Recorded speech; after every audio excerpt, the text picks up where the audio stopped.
Assalamualaikum warahmatullahi wabarakatuh. Alhamdulillahi alamin. Wassalatu wassalamu ala asyrafil anbiya'i wal mursalin. Sayyidina Muhammadin wa ala ali sayyidina Muhammad. Wa qala ta'ala fil kitabil karim. Innallaha wa malaikatahu yusholluna 'alan nabi. Ya ayyuhalladzina amanu shallu 'alaihi tasliman katsira. Amma ba'du. Tema hari ini ialah keutamaan ilmu. Ibnu Abbas berkata, derajat ulama lebih tinggi 700 derajat di atas orang beriman. Coba dilihat dari segi-segi ilmu, di mana jarak antara satu derajat ke derajat lainnya adalah 700 tahun. Karena kalau kita melihat, Allah berfirman di dalam surat Ankabut ayat 43. Watikal amsalu nakribuha linnas wa ma yaqiluha illal alimun. Dan perumpamaan-perumpamaan ini kamu buat untuk manusia dan tidak ada yang akan memahaminya kecuali mereka yang berilmu. Lalu kemudian di dalam hadis tersebut, hamba yang paling mulia adalah mukmin yang berilmu, yang jika kita butuhkan akan bermanfaat bagi orang lain. Karena ilmu itu yang diberikan oleh Allah, kita salurkan kepada orang yang memerlukan sehingga menjadi suatu ibadah buat kita. Lalu kemudian kita melihat yang jika dibutuhkan akan bermanfaat kepada orang lain yang saya katakan tadi. Dan jika tidak dibutuhkan, dia selalu merasa cukup dengan apa yang diterimanya. Ini yang kalau kita lihat. Karena di lain hadis beliau juga bersabda, imam itu ibarat orang telanjang yang pakaiannya adalah ketakwaan, perhiasannya adalah sifat malu, dan buahnya adalah ilmu. Ini yang kalau kita cermati yang diberikan oleh ilmu kepada Allah Subhanahu wa ta'ala. Rasulullah Shallallahu Alaihi Wasallam bersabda, manusia yang paling dekat derajatnya dan derajatnya para nabi adalah orang-orang yang berilmu dan orang-orang yang berjihad. Adapun orang yang berilmu, karena dia selalu menentukan manusia kepada ajaran para rasul. Sementara orang yang berjihad, karena mereka berjihad dengan pandangan mereka sejalan dengan jihad yang diajarkan pada rasul. Rasulullah Shallallahu Alaihi Wasallam bersabda, orang-orang yang berilmu adalah kepercayaan wakil Allah di muka bumi ini.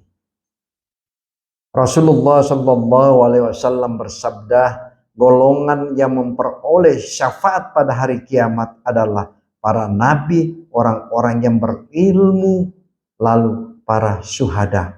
Bagaimana tingginya ilmu yang diberikan oleh Allah Subhanahu wa ta'ala. Lalu kemudian, bukankah orang yang sakit, yang sudah tidak bisa makan, minum, dan makan obat akan menemui ajalnya? Lalu kan kita bisa menjawab, ya. Lalu beliau berkata, demikian pula dengan hati. Jika sudah tidak bisa menerima kata-kata hikmah maupun ilmu selama 3 hari, maka ia akan mati. Karena Fat al-Mushuli yang bertanya seperti itu. Apa yang dikatakan Fat al-Musuhuli memang benar, karena menu makanan hati adalah ilmu dan siraman kata-kata hikmah. Namun terkadang hati selalu tidak dapat lagi menerimanya karena sudah disibukkan oleh urusan duniawi, menghilangkan sensitivitasnya. Lalu ketika kematian mendekatinya, maka saat masih disibukkan dengan urusan duniawi, maka hatinya akan merasa sakit yang tidak terkira perinya, dan terus menerus sampai akhir. Inilah makna Rasulullah Shallallahu Alaihi Wasallam bersabda, manusia yang tertidur lalai lalu saat mati barulah ia terbangun dan sadar. Sedangkan keistimewaan ilmu ditegaskan oleh Rasulullah, sesungguhnya para malaikat akan membentangkan sayapnya, merendahkan sayapnya untuk memberikan perlindungan bagi penuntut ilmu karena ridho dengan apa yang dilakukannya. Ini kalau kita melihat gambaran, karena kenapa? Pada hadis-hadis yang lain, sabdanya, kamu mempelajari satu bab, misalnya ilmu itu lebih baik daripada sholat sebanyak 100 rakaat. Coba kalau kita lihat, pikirkan itu ya. Sekali lagi saya ulangi, kamu mempelajari satu bab, ilmu itu lebih baik daripada sholat sebanyak 100 rakaat. Lalu kemudian Abu Darda berkata, barang siapa berpandangan bahwa menuntut ilmu bukanlah jihad, maka sungguh akan akal dan pikirannya yang telah mengalami kelemahan. Ini kalau kita mau lihat ya, bahwa di dalam surat Al-Imran, kalau kita melihat ayat 187, wa ishahak salallahu misaqalal ladzina utul kitabah latubiyununahu linnasi wala taktumunahu fanabasuhu wara'a suhurihim wasittarau bihi samanan qalila fabisa masittarun. Dan ingatlah ketika Allah mengambil janji dari orang-orang yang telah diberi kitab, yaitu hendaklah kamu benar-benar menerangkannya isi kitab itu kepada manusia, dan janganlah menyembunyikan lalu mereka melemparkan janji itu ke belakang punggung mereka dan menjual dengan harga murah, maka itu seburuk-buruknya jual beli itu mereka melakukan. Ini kalau kita memahami. Lalu kemudian ketika Rasulullah Shallallahu Alaihi Wasallam membaca ayat ini, beliau bersabda, Allah tidak pernah memberi ilmu kepada orang alim kecuali sebelumnya didahului dengan suatu perjanjian, sebagaimana yang telah berlakukan kepada para nabi, agar ia menjelaskan dan tidak menyembunyikannya. Ketika Rasulullah Shallallahu Alaihi Wasallam mengutus Mu'adzab ke negeri Yaman, beliau berkata, petunjuk yang diberikan oleh Allah Subhanahu wa taala kepada seorang melalui dirimu adalah lebih baik bagimu daripada dunia isinya. Lalu kemudian Umar bin Khattab berkata, barang siapa menceritakan suatu hadis lalu hadis itu diamalkan, maka baginya pahala sebesar pahala amal itu. Mengenai keistimewaannya belajar dan mengajar, Mu'adz bin Jabal berkata, pelajarilah ilmu, sesungguhnya pelajari ilmu karena Allah Subhanahu wa taala adalah suatu kebaikan, mencari adalah ibadah, mengkajinya adalah tasbih, menelitinya adalah jihad, mengerjakan kepada yang tidak tahu adalah sedekah, yang mencurahkan kepada ahli dinilai sebagai bentuk pendekatan diri kepada Allah Subhanahu wa taala. Ilmu menjadi penghibur di kala sepi, teman kala sendiri, menjadi petunjuk dalam masalah agama, menjadi penyebar kala sering senang dan susah. Ilmu bagaikan teman dan pembantu dalam segala situasi, obor penerang menuju surga. Coba kita renungkan itu. Dengan ilmu, Allah mengangkat derajat suatu kaum, menempatkan mereka di tempat terhormat.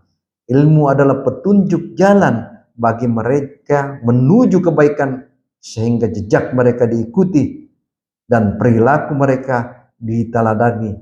Lalu kemudian para malaikat melindungi mereka dengan sayap-sayapnya yang membentang setiap benda baik kering maupun basah, hingga ikan-ikan di laut, hewan-hewan buas dan binatang ternak di daratan, serta burung-burung di langit memohon ampunan bagi mereka. Ini kita harus mencermati bahwa ilmu dapat menghidupkan hati yang buta menjadi penerang jiwa dari kegelapan, penguat jasmani dari kelemahan, sehingga dapat mengangkat derajat hamba-hamba ke tingkat golongan orang-orang yang soleh. Ya, di sini kita melihat karena berpikir dengan ilmu sama nilainya dengan pahala puasa yang mengkajinya sebanding dengan sholat malam dengan ilmu. Karena manusia itu taat kepada Allah Subhanahu wa taala dan menyembahnya, mengesakannya, bersikap rendah hati, tawadhu, menyambung dan mempererat tali silaturahmi. Karena ilmu ibarat seorang pemimpin dan mengamalkannya ibarat pengikutnya. Dengan ilmu manusia meraih kebahagiaan, sebaiknya yang tidak berilmu hanya akan mendapatkan kesengsaraan. Coba kalau kita lihat bahwa orang yang tidak berilmu, apa aja dia bisa lakukan. Orang yang tidak berilmu. Karena kenapa? Ya bisa saja dia merusak dirinya. Karena kenapa? Tidak ada nilai-nilai yang dia harus pikirkan karena dia tidak memiliki ilmu. Ini kita harus cermati semua ini ya, sehingga kita dapat melihat suatu pelajaran bahwa ilmu memang yang diberikan oleh Allah Subhanahu wa taala kita berikan kita salurkan sehingga ilmu itu bermanfaat untuk kita sendiri dan untuk orang lain. Ini yang kalau kita harus melihat semua nilai-nilai. Lalu kemudian kita melihat bahwa ilmu itu ibarat seorang pemimpin mengamalkan ibarat pengikutnya dengan ilmu manusia meraih kebahagiaan. Sebaiknya yang tidak berilmu hanya akan mendapatkan kesengsaraan. Saya ulangi lagi tadi itu ya, supaya kita harus melihat bagaimana yang melihat sesuatu bahwa kalau kita tidak mendapatkan ilmu bisa melakukan suatu kesengsaraan. Lalu kemudian dari sudut akal tidak dapat disangkal bahwa di antara keistimewaan ilmu adalah dapat mengantarkan manusia kepada Allah Subhanahu wa ta'ala dan mendekatkan dirinya kepadanya. Ilmu adalah pangkal kebahagiaan abadi dan kenikmatan kekal yang tiada berujung. Dengan ilmu manusia meraih kemuliaan di dunia dan kebahagiaan di akhirat. Karena dunia ini adalah lahan amal untuk bakal di akhirat. Seseorang yang mengamalkan ilmunya akan menuai hasil buat dirinya berupa kebahagiaan abadi, yaitu dengan mendidik dirinya dengan akhlak dan etika yang sesuai dengan tuntunan ilmu. Ini kalau kita landasi dengan itu. Bahwa demikian pula dengan orang lain. Kita mendapat meraih kebahagiaan abadi. Mengambil faedah dari orang-orang yang berilmu lewat proses belajar dan mengajar. Dengan ilmu, seorang pengajar memberikan bimbingan akhlak kepada manusia, mengajak mereka mendekatkan diri kepada Allah Subhanahu wa ta'ala. Sebagaimana yang tersirat dalam surat salah satu firman Allah Subhanahu wa ta'ala. Kalau kita melihat surat An-Nahl ayat 125, Allah berfirman, serulah manusia kepada jalan Tuhanmu dengan hikmah dan pelajaran yang baik, dan bantalah mereka dengan cara yang baik. Karena orang berilmu menyuruh orang-orang Hawas memiliki tingkatan ilmu khusus dengan hikmah.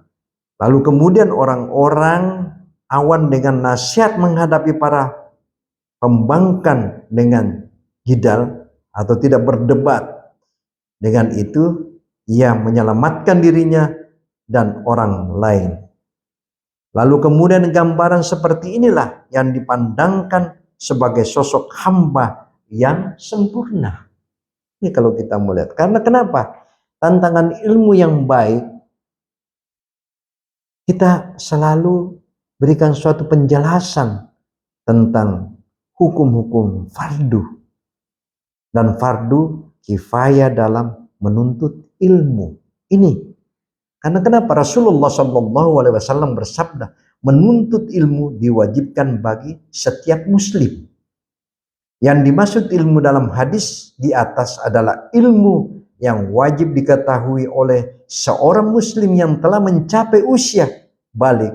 Di antaranya seperti mempelajari 2 kalimat syahadat, memahami maknanya, namun ia tidak berkewajiban mempelajari hukum-hukumnya yang disertai berbagai dalil. Cukup baginya dengan meyakini tanpa ada keraguan sedikit pun, meskipun dia melalui jalur taklid. Nah, itulah yang telah dilakukan Rasulullah Shallallahu Alaihi Wasallam kepada umatnya yang baru memeluk Islam.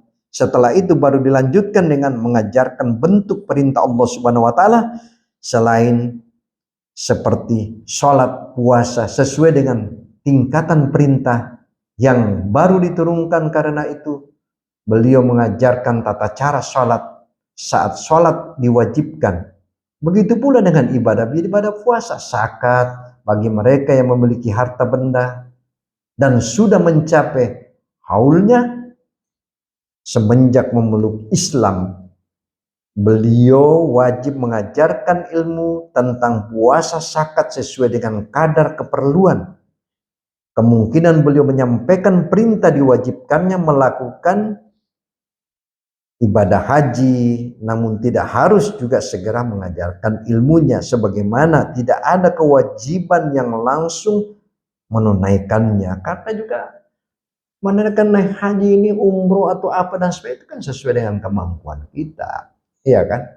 Kalau memang Allah memberikan rezeki, kita akan naik, ya. Di sini kita harus melihat bahwa betapa tingginya yang dikatakan ilmu. Lalu kemudian hal-hal yang lain yang kita lihat langsung kita wajibkan untuk pelajari adalah yang berkaitan dengan perintah untuk menjauhi berbagai maksiat dan dosa dalam sikap dan perilaku sehari-hari sesuai dengan yang dibutuhkannya. Sebab jika seseorang dalam kondisi bahaya disebabkan pengaruh berbagai maksiat, maka keyakinan dapat diragukan. Seseorang harus secara total mempelajari dan memperhatikan berbagai bentuk larangan demi untuk menghilangkan keraguan serta mempelajari ilmu yang dapat menyelamatkannya dari berbagai kerusakan dan menjadikan meraih kemenangan beberapa derajat.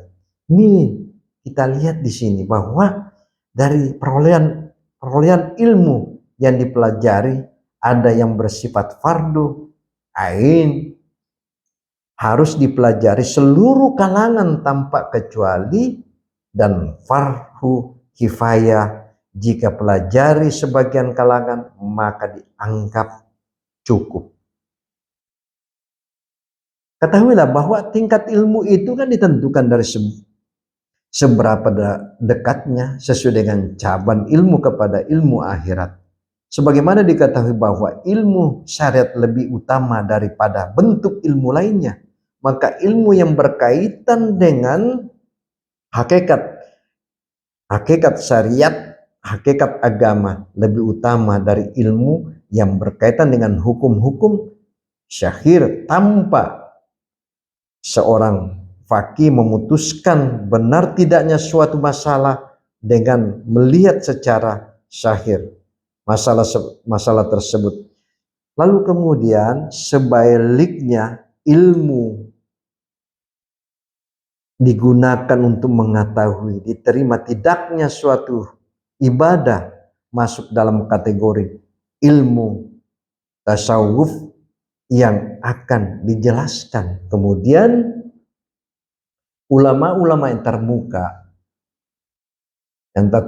ya, kita melihat dari dulu ulama-ulama kita yang dari awal yang pertama, lalu kemudian yang terkemuka, dan mazhabnya diikuti oleh banyak orang, telah berhasil menggabungkan antara ilmu fikih dan ilmu haqaiq tasawuf ya misalnya, serta menjelaskan tata cara mengerjakannya. Hal ini dapat kita ketahui untuk menyingkapi dan meneliti perjalanan hidup mereka. Imam Sufyan At-Tsauri ya menjelaskan bahwa semua ulama itu merupakan sosok ahli ibadah, syuhud dan memahami pengetahuan tentang ilmu akhirat sebagaimana mereka mengetahui ilmu fikih yang berkaitan dengan kemaslahatan manusia. Lalu kemudian dengan segenap ilmunya, mereka adalah sosok penolong dan penuntutan manusia menuju Allah Subhanahu wa Ta'ala. Ada 5 macam karakteristik manusia, ya, ilmu yang dimiliki para ulama fikih, di mana dari 5 karakteristik ini adalah salah satu karakter yang berfungsi untuk kemaslahatan dunia dan akhirat, yaitu menyampaikan seluruh cabang-cabang fikih, sedangkan keempat macam lainnya yang dimaksud hanya untuk kemaslahatan akhirat saja. Nah, di sini kami akan menamparkan kondisi kehidupan para ulama yang berkaitan dengan keempat karakteristik terakhir yang hanya dimaksud untuk kemaslahatan akhirat. Imam Syafi'i bisa membagi waktu malam ke dalam 3 bagian. Suatu kondisi menunjukkan dirinya adalah ahli ibadah, seperti malam untuk ilmu, sepertiga lainnya untuk ibadah, dan sepertiganya lagi untuk tidur. Rabbi mengatakan bahwa Imam Syafi'i bisa menghatamkan Al-Quran setiap hari, sementara Al-Husain Al-Qarabisi bercerita, tidak hanya sekali saja tinggal bersama Imam Syafi'i setiap malam, beliau menghabiskan waktu sepertiga malam untuk sholat. Ini coba kita cerminkan, beliau sepertiga malam ya untuk sholat. Saya tidak pernah melihat sholat dengan untuk membaca lebih dari 50 ayat. Jika lebih dari jumlah itu, beliau mengenapkannya menjadi 100 ayat. Ini setiap kali beliau membaca ayat tentang rahmat, beliau selalu memohon kepada Allah Subhanahu wa Ta'ala untuk dirinya sendiri, segenap kaum muslimin dan mukmin. Sedangkan ketika membaca ayat tentang asap, beliau selalu memohon perlindungan dan keselamatan dari siksa kubur untuk dirinya dan kaum muslimin.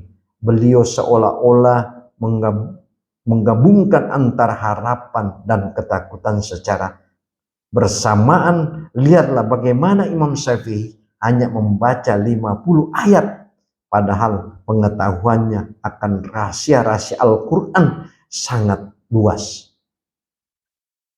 Karena Imam Syafi'i berkata, saya tidak pernah merasakan kenyang sejak berusia 16 tahun. So, rasa kenyang menjadikan badan bertambah berat. Dapat juga mengeraskan hati, ya, menghilangkan kecerdasan, lalu dikuasai rasa ngantuk, membuat malas untuk beribadah. Oleh karena itu, perhatikanlah hikmah dari mengingat sisi negatif rasa kenyang. Kemudian bersungguh-sungguhlah dalam beribadah dengan menghindari rasa kenyang. Sesungguhnya puncak dari ibadah dapat mencapai dengan mengurangi porsi makanan. Lalu beliau juga berkata, saya benar-benar tidak pernah bersumpah atas nama Allah Subhanahu wa taala dalam kebenaran maupun kebohongan. Coba kalau kita melihat Imam Syafi'i. Karena Imam Syafi'i ini pernah ditanya tentang suatu perkara, namun beliau terdiam sehingga orang-orang bertanya kepada dia, kenapa tidak menjawab? Padahal dengan menjawabnya Allah Subhanahu wa ta'ala. Ini kalau kita mau lihat ya. Karena merahmatimu, beliau menjawab, saya diam mengetahui manakah yang lebih utama. Apakah sikap diamku ataukah dengan memberi jawaban?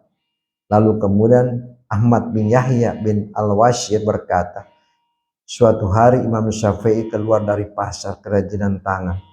Maka kami pun mengikutinya. Tiba-tiba ada orang lelaki yang mencaci maki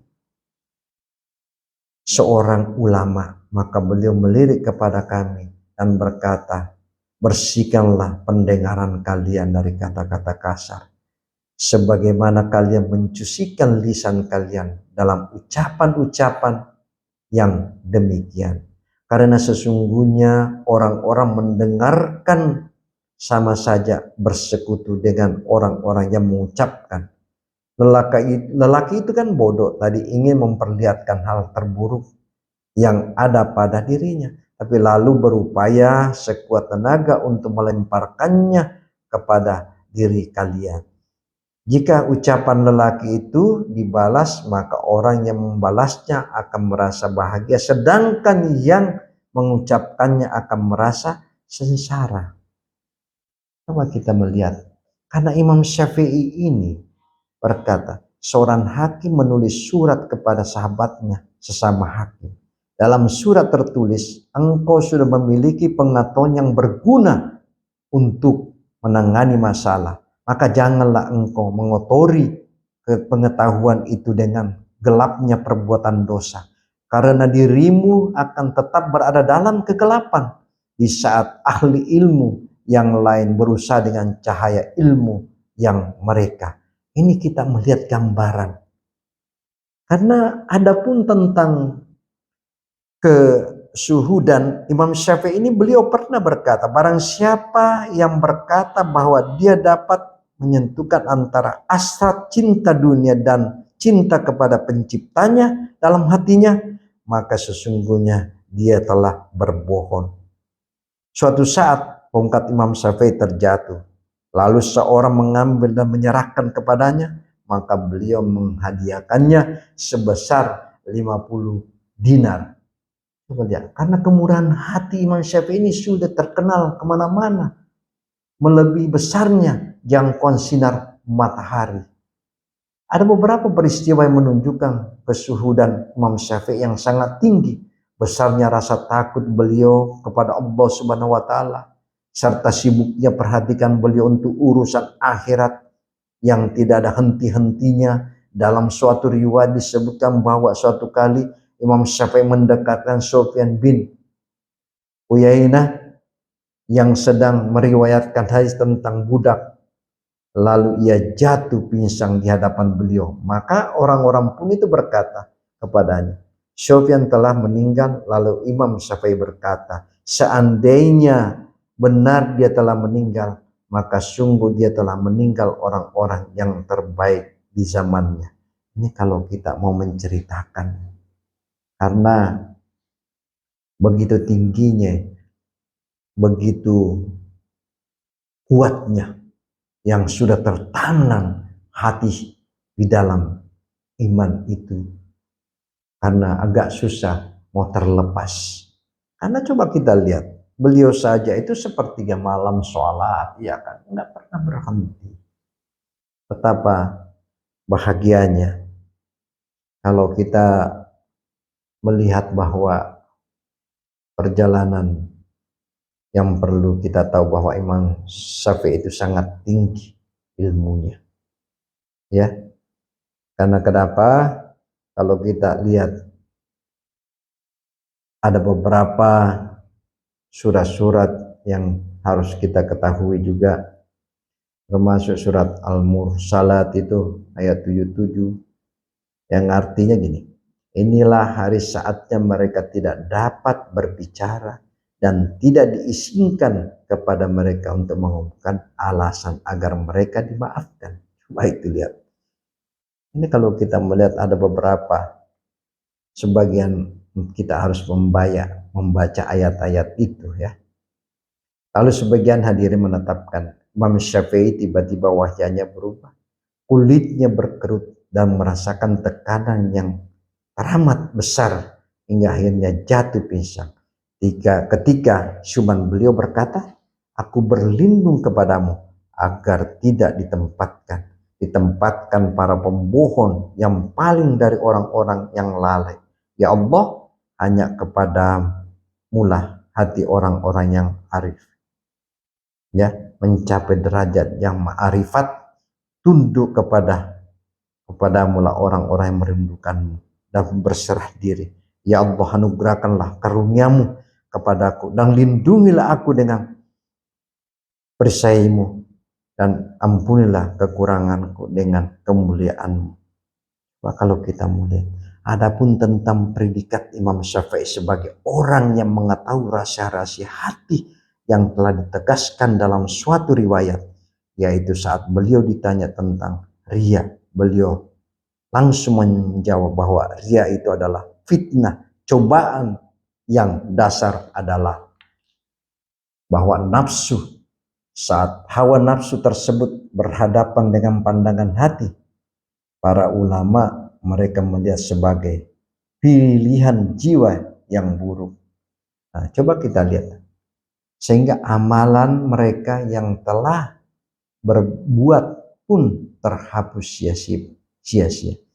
Imam Syafi'i juga berkata, jika engkau takut akan munculnya sifat ujub, sombong dalam dirimu, maka lihatlah keikhlasan orang-orang yang engkau mintai pertolongan, yang memenuhi segala kenikmatan yang engkau harapkan, dan lihatlah pula dari hukuman macam apa engkau melarikan diri, dari kebaikan seperti apa engkau bersyukur, dari bentuk cobaan macam-macam yang engkau mengingatkannya. Ini kalau kita melihat perjalanan ini, karena mungkin kita akan melanjutkan lagi sesi yang kedua yang mengenai ilmu itu adalah yang terbaik. Itu sesi yang kedua, karena tadi yang kita ambil judul sesi pertama adalah keutamaan ilmu, lalu kemudian sesi yang kedua, semua ilmu itu untuk dilakukan adalah ilmu yang terbaik. Demikianlah penyampaian saya. Assalamualaikum warahmatullahi wabarakatuh.